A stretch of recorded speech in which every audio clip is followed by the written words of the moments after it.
In this podcast episode, Mel Robbins explores the challenges of navigating difficult relationships, particularly within families, and offers transformative strategies rooted in what she calls the let them theory. Mel, a seasoned speaker and author, begins by addressing the universal reality of emotional immaturity in adults, framing it in a compassionate rather than judgmental light. She reveals a profound truth. Every adult is emotionally like an 8-year-old trapped in a grown-up body, prone to frustrations, tantrums, and reactive behaviors when emotionally overwhelmed. This foundational understanding changes how we perceive and interact with difficult people, enabling us to reclaim control over our own peace and power.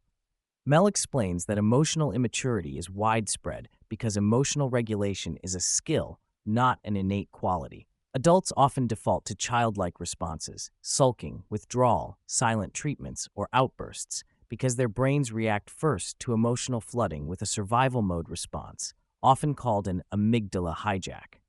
These reactions occur automatically and are biological in nature, meaning the person themselves may not even be aware of their behavior or the impact it has. This lack of emotional maturity does not stem from malice, but rather from not having developed the tools to handle emotions healthily. Further, Mel confronts a common misconception that love means trying to fix or control others, revealing this belief is deeply rooted in how we were parented. Since parenting involves guiding and controlling children for their safety and development, many adults unknowingly carry this mode into their adult relationships, trying to parent the people they love rather than simply accept them.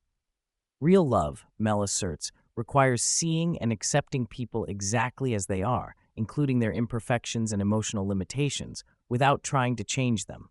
This leads to one critical rule for difficult relationships: people only change when they are ready to change themselves. No amount of effort from outside can catalyze meaningful growth or transformation in someone who is not willing or prepared to do the internal work. Recognizing this truth liberates us from the exhausting and often futile effort to fix others, and instead shifts our focus towards managing our own attitudes and boundaries. Central to Mel's teaching is the let them theory, which she describes as a simple yet powerful life rule. The more control you relinquish over others, the more control and peace you gain in your own life.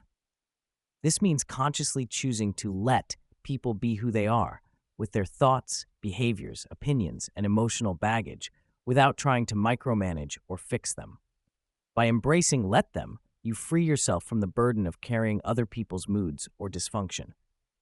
This approach does not encourage resignation or passivity. Instead, it empowers you to set healthy boundaries between who you are responsible for and who you are not. It's about taking your power back by accepting the reality of others, which paradoxically leads to greater closeness and connection, even with those who are difficult and emotionally immature.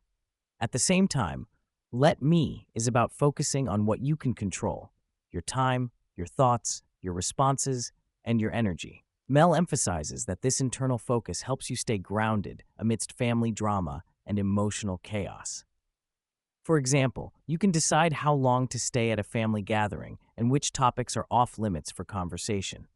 These self-imposed boundaries act as anchors, protecting your peace while still allowing you to engage in relationships that matter.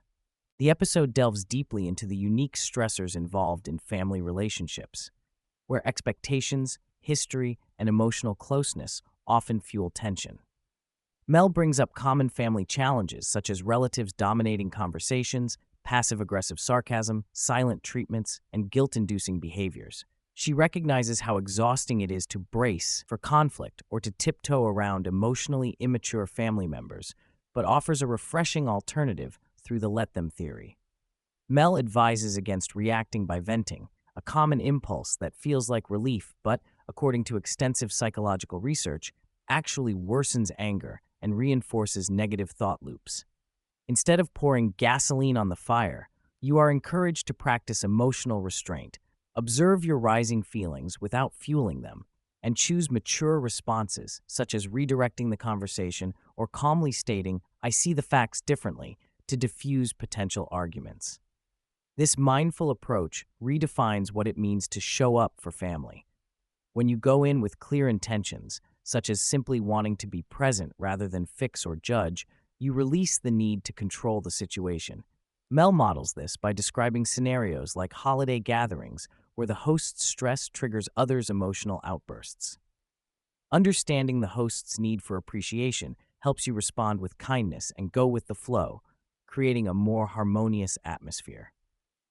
An empowering insight Mel shares is the notion that sometimes you are the difficult or emotionally reactive person in the room. Recognizing when your own 8-year-old self is triggered is crucial in breaking cycles of negativity. Backed by neuroscientific research, emotional surges last about 90 seconds, and if not fed by rumination or reaction, they naturally subside. The let them theory teaches you to ride the wave of these emotions, to let feelings arise and then fall without acting on them impulsively. This self-awareness combined with choosing your responses forms the core of emotional maturity. Mel encourages listeners to be the adult in the room who maintains calm, lowers expectations to realistic levels, and keeps focus on what truly matters: connection and presence rather than perfection or control.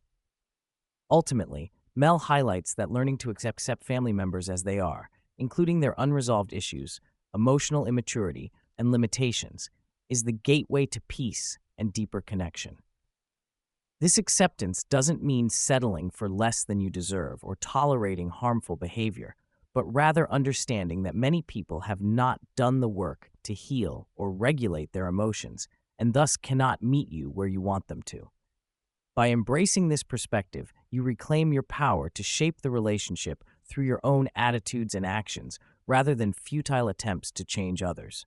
Mel shares from personal experience that this mindset has transformed her family dynamics, reducing stress and drama and allowing her to focus on how she shows up authentically.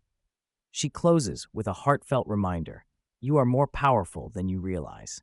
By shifting your focus inward and practicing let them and let me, you set powerful boundaries, manage your emotions, and create the space for healthier, more peaceful relationships, even with the most difficult people.